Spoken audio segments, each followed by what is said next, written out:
What's happening, everyone? Welcome to the next video in the Tekken 8 Basics Guide series. This one we're going to be talking about how the new heat mode works in your combos. If you're not familiar with heat mode in general, be sure to check out that video linked in the playlist down below and then come back here.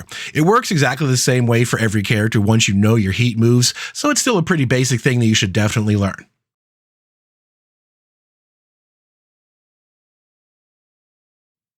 So first off, if you are already in heat mode, all characters have 5 heat engagers that are the first moves listed in your list here. They have that blue whoosh at the end of it. All of these moves, when you're already in heat mode, become launchers when you hold forward. So if I do this and hold forward, I get a whole combo off of that. If I do Zumo 3, I get a whole combo off of that. Even though the angle is different, one bounces in the air and one skids on the ground, I get a whole combo. You get a launcher from heat engagers when you hold forward. Not all of them do this, however, as a lot of characters have 1 or 2 that don't have this property. June's, for example, 1+2. See, I can't pick that up for a combo. They just stay on the ground. A lot of characters have different exceptions. So take a look at Reina's sequence here. Her down forward 1, 2, into the headbutt, doesn't pick up for a combo. Get a free hit, but not a combo. Whereas forward 3 launches just as easy as can be.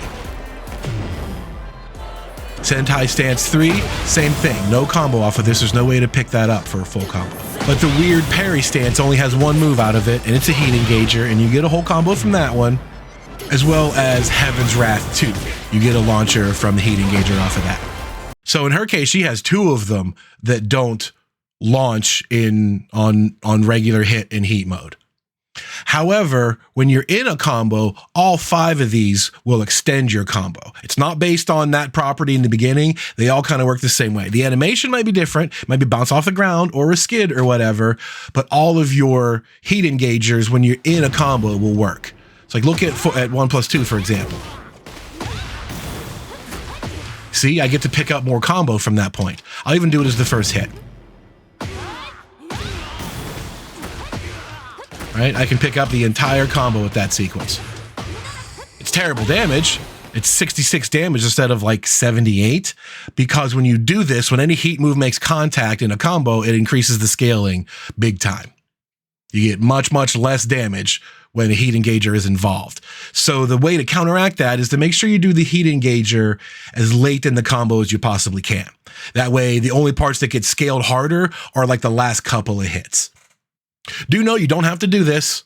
You can just do, even when you're heat mode, if you just do a regular move, like I can just do 1+2 and not press forward. You have the option to do that when it's in heat mode. You can engage the combo extension or not. So if you don't do that, you just get the regular results off of it. That can also be kind of useful.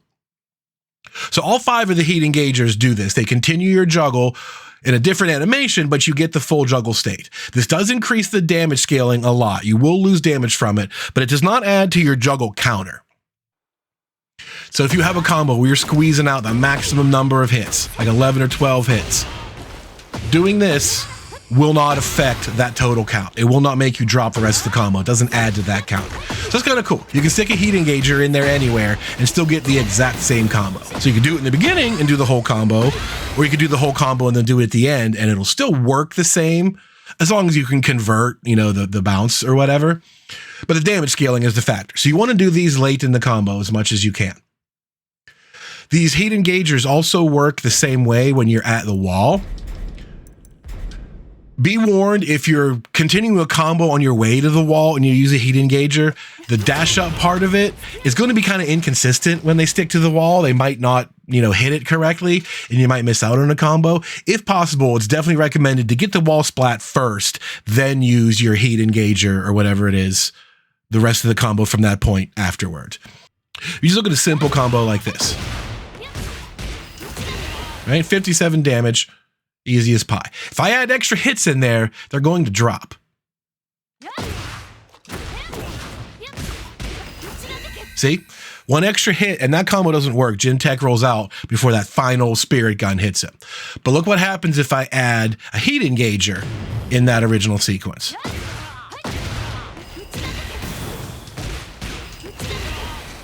Still works. The heat engager did not add to the juggle counter. So these work pretty good at the wall too, especially if you can get it to the end. You can get your wall splat and your tornado, then do a heat engager before your wall combo. You're going to get a ton of damage out of it. It'll definitely do more because you can minimize that scaling. So at the wall, they work exactly the same way as they do out in the open. Use your heat engager, and you can basically continue the combo exactly as you had planned, the exact same way. It doesn't really change the nature of the combo, with a few little exceptions, right? Stuff you'll have to learn for your character.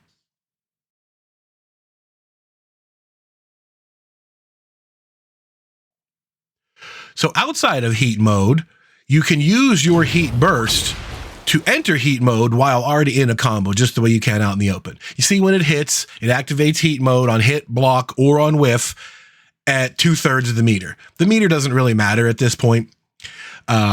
What you can do with this is basically the same thing. It'll extend your combo without counting against your hits, right? They get that little bounce state right there, and you can complete the combo as you normally would. Right? See, I can pick them up just like I could off the regular heat engager, right? Pretty much the same thing in that situation. That bounce state is a juggle extender. You can continue your combo from there as if nothing had changed. Does damage scaling goes up. Again, you want to save this toward the end as possible.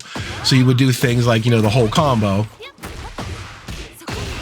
and then do the heat burst at the end, right? To reduce the damage scaling. You can do that too. That works the same way. So the only real difference here is the fact that you could do both. You can activate heat mode mid-combo with the burst, and then you can use the heat engager after that point. So let's look at a combo where I do that like right away. We'll just do heat burst right away, then we'll do a heat engager, and look, I can't pick them up. I can't do a combo anymore. That's universal. If you do the heat burst in combo and then a heat engager in the same combo, you do not get the full juggle extension that you used to get before. All you get is like a hard skid into the ground and a free follow-up hit from there. I need that. That's all you get. So I think, well, why the hell would I want to do that if I don't get the full combo extension? The difference is you can still see on the meter, on the window on the left there, that last hit did 50% scale damage instead of like 20. Like, watch the whole combo again. I'll do a simpler version of the combo, right? Watch the damage scaling over in that corner. The last hit in the combo was scaled at 21%. However, the final hit is 50 because the combo was, quote, over when the opponent's on the ground. A grounded opponent does 50% damage, so you get that full damage when you do it this way. So that's kind of like the trade-off. If you just did the heat engager by itself, you can continue your combo, so you're probably going to get a little bit more damage. But since you can't continue the combo with this method, you just get like one big payoff hit. And the same thing, the heat burst and the heat engagers, they affect your scaling, but they don't affect the juggle counter. So you can see when I squeeze in the most possible things that I can, it would look like this.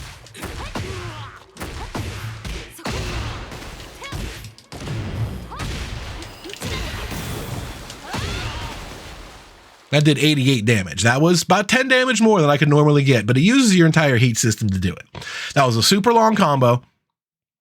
And if you'll notice, the tricky part about it was I did a while standing 2, and then I activated heat.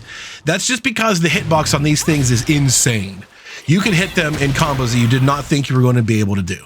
Like way down at the end, 9-10 hits into the combo, it's still possible to catch them with that thing and get your one more hit from there. So that lets you move the heat part later in the combo when possible.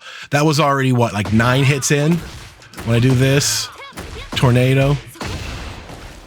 Yeah, 9 hits, then the heat, engager, follow-up. So you can get a ton of damage by doing that. The reset scaling, or whatever you want to call it, from this method can actually help. It just depends on the combo and depends on the situation. So these aren't a huge difference overall in the damage that you get. Some characters it can be. In June's case, when she ends with the Genjutsu 2, look, that's 32 damage from that one hit alone. So even when it scales in a combo, that does a grip of damage. But when you scale it even harder with the heat stuff, you lose that extra grip of damage that she does. So heat really takes the edge off of her combos, maybe more than it does in other characters. It really depends. You'd have to learn what the best thing you could do is, what's your max damage heat engager, and what's like the one big final hit you get at the end of this stuff.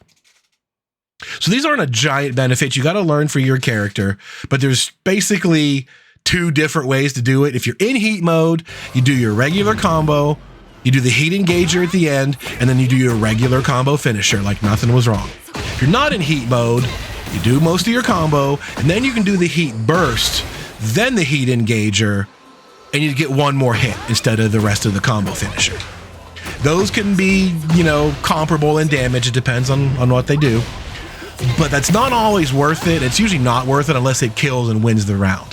What most players prefer to do is to just activate Heat Burst at the end of their combo and just stop there.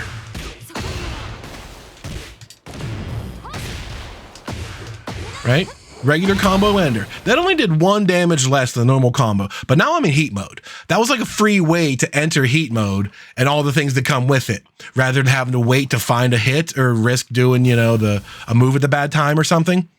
So that's what most people tend to do. You want to use your heat mode every single round, so you could fish the entire round and not find a good opportunity to tag them with that, for example.